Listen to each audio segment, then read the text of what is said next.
migration and gender. We're going to be talking about Rio de Janeiro in Brazil and Darfur in Sudan. So migration, two types here, voluntary and involuntary.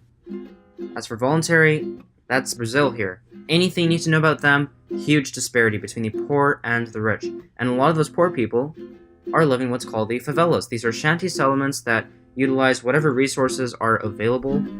Now, push factors that bring people into the favelas include things like lack of jobs, poor living conditions, and even reduced farmland. So a lot of these TNCs, transnational corporations, and even the governments, they're buying out this land that would otherwise be used for farming, and that's pushing people into these favelas. But what attracts them are things like education, healthcare, and jobs.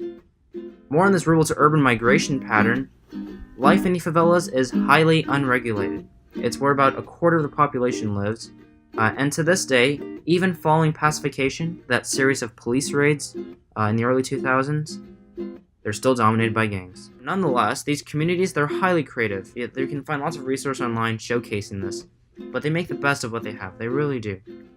Now in Sudan, this is an example of forced migration. So during and following the Second Civil War from 83 to 2005, what brought this about? Oil.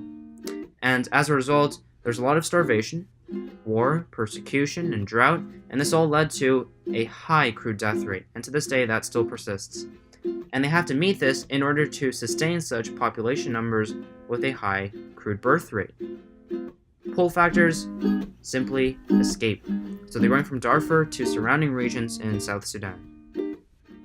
Shanty settlements, these are refugee camps actually, so when you think shanty you might think favelas, but refugee camps are another, and that's because they also have concerns surrounding security, nutrition, so availability of food, water, and even education, especially when you take into consideration that terrorist organizations are constantly clamping down on some of these. Gender, so a bit of backstory. We typically consider America to be a more economically developed country. And during World War II, there was a shortage of men. They were being shipped off to foreign countries, war zones, and therefore women had to enter the workplace. And when they did, this brought about greater gender equality. However, in less economically developed countries, till this day, they still carry a larger workload. They remain within the household, they care for the children, and they are actually responsible for a lot of agricultural work. Now, this next one's a little debatable, but they do receive less pay for the same amount of work as men. And a definite trend you should identify are lower literacy rates for women across the globe. GDI, Gender Development Index. This measures things like longevity, so life expectancy at birth. Knowledge, we measure this with literacy rates and school enrollment. And finally, income. Now, we use purchasing power parity because rather than using whatever the local currency is, we want to more equally and fairly compare and contrast countries, and therefore we want to work regardless of exchange rates. We don't want to have to deal with that.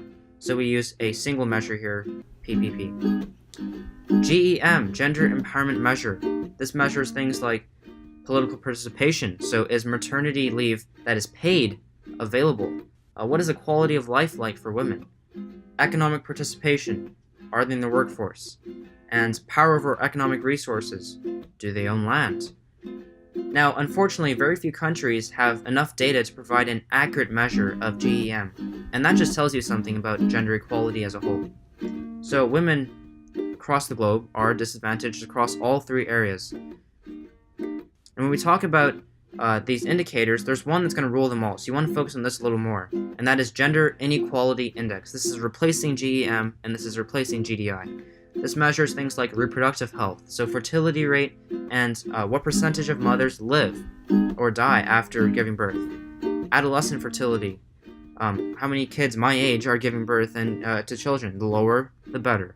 Empowerment, what is the ratio between males and females who are in seats of power? And finally, labor market participation. What percentage of females are in the workplace and are getting paid for their work? Now this GII, a basic pattern you want to identify here, the more developed the country, the lower the index.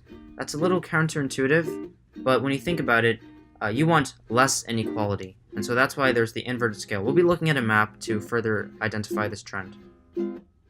And finally, Muslim majority regions generally have higher GIIs. And again, we're going to look at a map. Land tenure. That's including the arrangements between those who own land and those who care for it, and typically those who care for it receive a certain yield. Now, as for women who own land, they carry greater incomes, greater savings, and greater education compared to their counterparts. So here's that map. You can see on the index side, legend, closer to 0 is better. That's great. That's the greater equality side.